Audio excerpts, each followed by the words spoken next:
قد خلت من قبلكم سنن فسيروا في الأرض فانظروا كيف كان عاقبة المكذبين.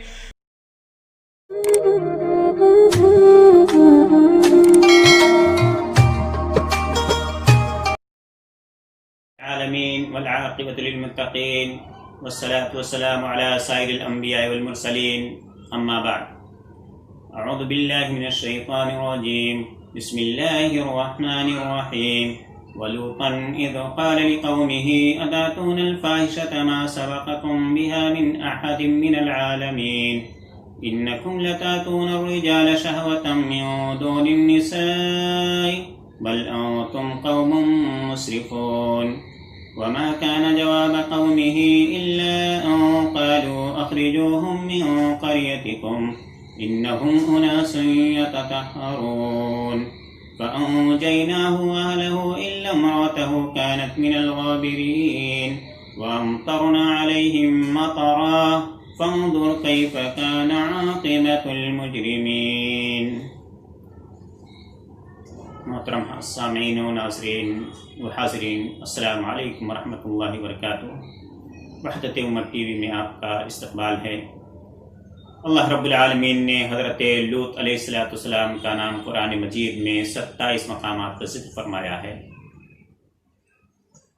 سورہ الانعام آیت نمبر 86، سورہ الاعراف آیت نمبر 80، سورہ ہود 70، 74، 77، 81، 89، سورۃ الحجر 59، 61، سورۃ الانبیاء 71، 74، سورۃ الحج 43، سورۃ الشعراء 160، 161، 167، سورۃ النمل 54، 56، سورۃ العنکبوت 26، 28، 32، 33، سورۃ الصافات 133، سورہ صاد آیت نمبر 13، سورہ قاف آیت نمبر 13، سورۃ القمر آیت نمبر 33، 34، سورۃ التحریم آیت نمبر 10.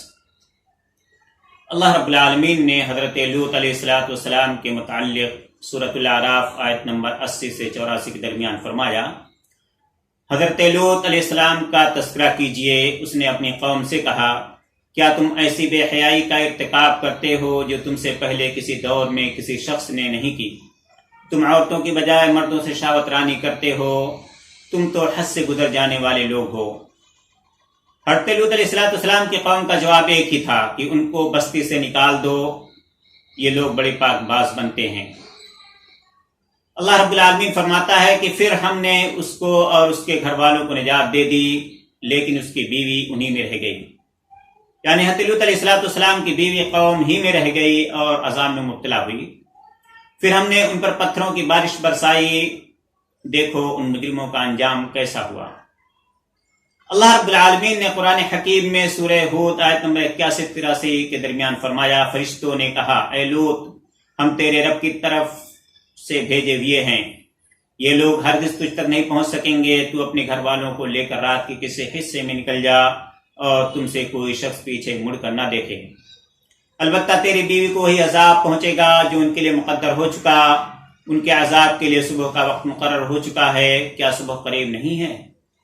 پھر جب ہمارا عذاب آ گیا، ہم نے ان کی بستی الٹ دی اور اس پر تہبت کنگھر کے پتھروں کی بارش برسا دی جن پر اللہ تعالیٰ کی طرف سے نشان لگے ہوئے تھے. یہ تباہ شدہ بستی ان ظالموں مشرکین مکہ کے راستے سے زیادہ دور نہیں. یعنی مشرکین مکہ بھی اس راستے سے آتے جاتے ہیں، بستیوں کو دیکھتے ہیں، انہیں اس سے نصیحت حاصل کرنا چاہیے.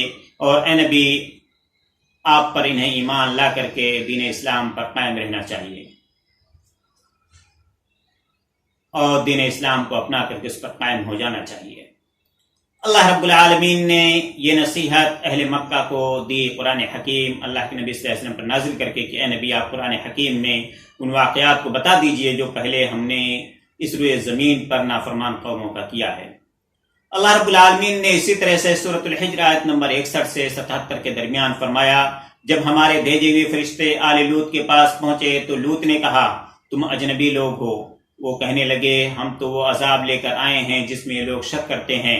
ہم تیرے پاس حق لے کر آئے ہیں اور بالکل سچ کہتے ہیں. رات کو کسی وقت اپنے گھر والوں کو لے کر نکل جانا اور خود سب سے پیچھے رہنا، اور کوئی آدمی پیچھے مڑ کر بھی نہ دیکھے، اور وہاں چلے جانا جہاں تمہیں جانے کا حکم دیا گیا ہے۔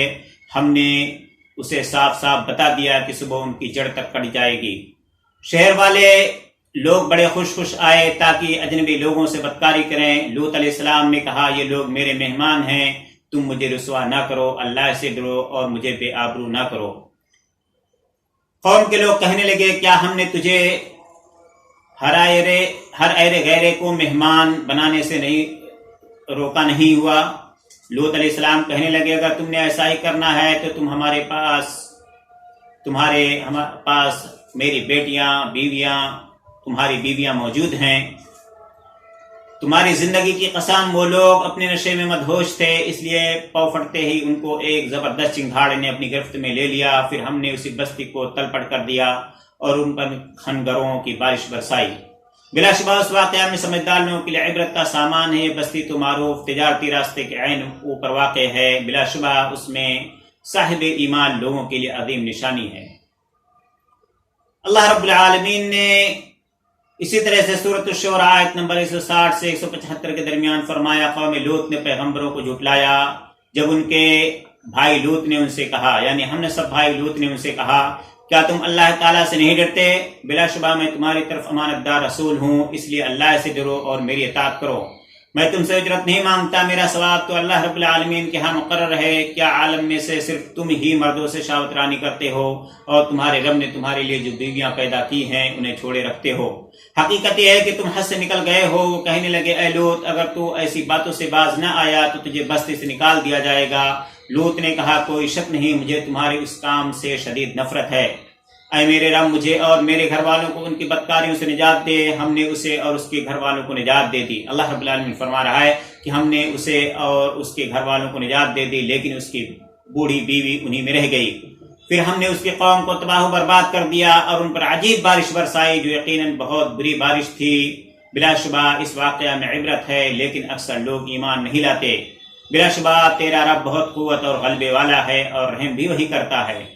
اللہ رب العالمین نے اسی طرح سے سورۃ العنکبوت آیت نمبر 28 سے 35 کے درمیان فرمایا اور لوط کا تذکرہ کیجئے۔ اے نبی آپ لوط کا تذکرہ کیجئے جب انہوں نے اپنی قوم سے کہا تم ایسی بے حیائی کا ارتکاب کرتے ہو جو تم سے پہلے دنیا والوں میں سے کسی شخص نے نہیں کی۔ تم مردوں سے شہوت پوری کرتے ہو، ڈاکے ڈالتے ہو اور اپنی مجالس میں بہت برے کام کرتے ہو۔ لیکن اس کی قوم کا بس ایک ہی جواب تھا اگر تو سچا ہے تو ہم پر اللہ کا عذاب لے آ۔ لوط علیہ السلام نے کہا میرے رب ان فسادیوں کے خلاف میری مدد فرما۔ پھر جب ہمارے بھیجے ہوئے فرشتے ابراہیم کے پاس بیٹے کی خوشخبری لے کر آئے تو ساتھ ہی کہنے لگے ہم اس بستی والوں کو ہلاک کرنے آئے ہیں، بلا شبہ اس میں رہنے والے ظالم لوگ ہیں۔ ابراہیم علیہ السلام کہنے لگے اس بستی میں تو لوط بھی ہے۔ فرشتوں نے کہا ہم وہاں کے رہنے والوں کو بخوبی جانتے ہیں، ہم لوط اور اس کے گھر والوں کو نجات دیں گے، لیکن اس کی بیوی عذاب میں پھنس جانے والوں میں شامل ہے۔ پھر جب ہمارے فرشتے لوط کے پاس آئے تو انہیں دیکھ کر اسے دکھ ہوا بلکہ دل میں گھٹن پیدا ہو گئی۔ فرشتے کہنے لگے نہ ڈر نہ غمگین ہو، ہم تجھے اور تیرے گھر والوں کو بچا لیں گے، لیکن تیری بیوی پیچھے رہ جائے گی۔ ہم اس بستی والوں پر آسمان سے عذاب اتارنے والے ہیں کیونکہ یہ فاسق لوگ ہیں۔ ہم نے اس بستی کو تباہ کر کے عقل مند لوگوں کے لیے واضح عبرت بنا دینا ہے۔ حضرت لوط علیہ السلام اور حضرت ابراہیم علیہ السلام پر ایمان لائے۔ یہ حضرت لوط علیہ السلام حضرت ابراہیم علیہ السلام پر ایمان لانے والوں میں اولین میں سے ہیں اور انہی کے ساتھ رہے بھی، البتہ مصر سے واپسی کے بعد باہمی رضامندی سے الگ ہو گئے کیونکہ ایک محدود علاقہ ان دونوں کے جانوروں کے لیے کافی نہ تھا، لہذا وہ بحر مردار یعنی بحر لوط کے انتہائی جنوب میں فروکش ہوئے جہاں سدوم اور عامورہ بستیاں آباد تھیں۔ یہی دو بستیاں زلزلے کے ساتھ ایسی تباہ ہوئیں کہ تلپٹ ہو گئیں، البتہ صغر بستی کو کوئی نقصان نہ پہنچا جہاں حضرت لوط علیہ السلام اور ان کے ساتھیوں نے پناہ حاصل کی تھی۔ حضرت لوط علیہ السلام اور قوم سدوم۔ حضرت لوط علیہ السلام حضرت ابراہیم علیہ السلام کے بھتیجے تھے، ان کے والد کا نام عمران تھا۔ لوط علیہ السلام کی نشو و نما حضرت ابراہیم علیہ السلام کے زیر سایہ ہوئی، چنانچہ وہ اور حضرت سارہ ملت ابراہیمی کے پہلے مسلم اور السابقون الاولون ہیں۔ حضرت لوط علیہ السلام نے حضرت ابراہیم علیہ السلام کے ساتھ ہی جنوبی عراق سے حاران کی طرف ہجرت کی تھی، وہاں سے وہ حضرت ابراہیم علیہ السلام کے ساتھ ہی جبل بیت المقدس آئے اور حضرت لوط علیہ السلام کی اہلیہ بھی ان کے ہمراہ تھی۔ چرواہے بادشاہوں کے دور میں وہ لوگ مصر پہنچے، وہاں حالات ناسازگار پائے تو واپسی کی راہ لی۔ حضرت ابراہیم علیہ السلام تو بیر سبا یعنی فلسطین میں مقیم ہو گئے، مگر حضرت لوط سدوم اردن چلے آئے، جہاں اللہ تعالیٰ نے انہیں بگڑے ہوئے اہل سدوم کی ہدایت کے لیے نبی مبعوث فرمایا۔ وہ قوم اغلام بازی اور دیگر گناہوں میں مبتلا تھی اور ان کے اس برے فعل کا نام ہی سدومیت پڑ گیا۔ شہر سدوم بحر میت یا بحر المیت بحر لوط کے جنوب میں آباد تھا، اس کے قریب عامورہ نامی ایک بڑا شہر تھا، جبکہ تلمود کے مطابق سدوم کے علاوہ اس علاقے میں 4 بڑے شہر تھے، یعنی ٹوٹل 5 شہر تھے، ان میں سے ایک شہر سغور یا سوغر تھا۔ بائبل میں اس قوم کے صدر مقام کا نام سدوم بتایا گیا ہے۔ قوم لوط علیہ السلام کی بدعمالی کی سزا اسے پتھروں کی بارش کے خوفناک ترین عذاب کی شکل میں ملی۔ اس عذاب کی لپیٹ میں حضرت لوط علیہ السلام کی نافرمان بیوی بھی آ گئی، اور حضرت لوط علیہ السلام اور ان کے پیروکار مومن بچے جنہوں نے سغر نامی بستی میں جا پناہ لی تھی۔ حضرت لوط علیہ السلام کی نسبت سے ان کی قوم کے فعل بد کو، لواطت اور ایسا عمل کرنے والے کو لوطی کہنا انتہائی معیوب بات ہے اور بہت معیوب ہے، بلکہ اس نہایت برے فعل کو سدومیت کہنا چاہیے، جیسا کہ انگریزی میں اسے سوڈومی کہا جاتا ہے، SODOMY۔ جب آپ بحر میت کے مشرقی ساحل پر اس جگہ پہنچیں گے تو جسے اللسان کہا جاتا ہے، تو اسی کے قریب جنوب کی طرف بحر میت کا وہ حصہ واقع ہے جس کے متعلق خیال کیا جاتا ہے کہ یہاں سدوم اور قوم لوط کے دوسرے شہر غرق ہوئے تھے، اور اسی لیے بحر میت کے اس حصے کو بحر لوط کہا جاتا ہے۔ بحر میت کے گرد و پیش پورے علاقے کو دیکھ کر صاف محسوس ہوتا ہے کہ یہاں زبردست عذاب نے زمین کو جگہ جگہ سے شق کر دیا تھا، پھاڑ دیا تھا، اور جگہ جگہ زمین دھس گئی تھی۔ بائبل کے مطابق اللہ نے سدوم اور عمورہ پر گندھک اور آسمان سے آگ برسائی، اور ابراہیم نے دیکھا کہ زمین پر سے دھواں اٹھ رہا ہے جیسے بھٹی کا دھواں۔ بحر مردار کے جنوب مغربی پر جہاں سغر واقع تھا، وہاں آج کل غور الصافی نامی قصبہ آباد ہے۔ اس سے تقریباً 30 کلومیٹر شمال مشرق میں القر واقع ہے، جو صلیبی جنگوں کے زمانے میں سلطان صلاح الدین ایوبی کا ایک مضبوط قلعہ تھا۔ توریت باب 19 پیدائش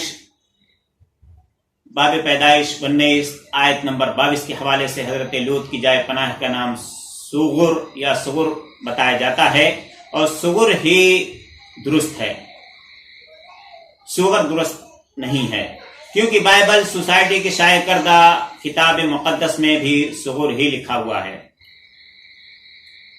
یہ مقام شروع سے سمندر نہیں تھا، بلکہ جب قوم لوط پر عذاب آیا، اس سرزمین کا تختہ الٹ دیا گیا، اس زلزلے اور بھوچال آئے، تب یہ زمین تقریباً 400 میٹر سمندر کے نیچے چلی گئی اور پانی ابھر آیا، اسی لیے اس کا نام بحر میت اور بحر لوط ہے۔ گزشتہ یعنی تقریباً کئی سالوں کی اثری تحقیق نے بحر میت کے ساحل پر قوم لوط کی بستیوں کے تباہ شدہ آثار ہویدہ کر کے اس علم و یقین کے سامنے سر تسلیم خم کر دیا ہے، اور ان کو اس بات کا اعتراف کرنا پڑ گیا ہے جس کا اعلان 1350 سال پہلے 1400 سال پہلے تقریباً 1450 سال پہلے قرآن کریم نے کر دیا تھا۔ یعنی قرآن کریم جو آج سے تقریباً 1450 سال پہلے نازل ہوا، سرزمین مکہ میں نبی کریم صلی اللہ علیہ وسلم کی، مکہ اور مدینہ میں نبی کریم صلی اللہ علیہ وسلم پر، جسے جبریل امین لے کر کے نبی کریم صلی اللہ علیہ وسلم پر نازل کیے لوح محفوظ سے، اس قرآن حکیم کی سچائی آج بھی سائنسداں ماننے کو مجبور ہیں اور مانتے ہیں کہ اس میں ذکر کردہ تمام مقامات، تمام باتیں 100% صحیح ہیں، اور اللہ رب العالمین کا کلام سچا ہے۔ اللہ رب العالمین سے دعا کہ العالمین ہم تمام لوگوں کو بھی قرآن حکیم کی سچائی کو سمجھنے اور اس کے مطابق زندگی گزارنے کی توفیق عطا فرمائے، آمین۔ اقول قولی هذا استغفر الله لي ولسائر المسلمين فاستغفروا كل ذنب انه هو الغفور الرحيم۔ السلام علیکم ورحمۃ اللہ وبرکاتہ۔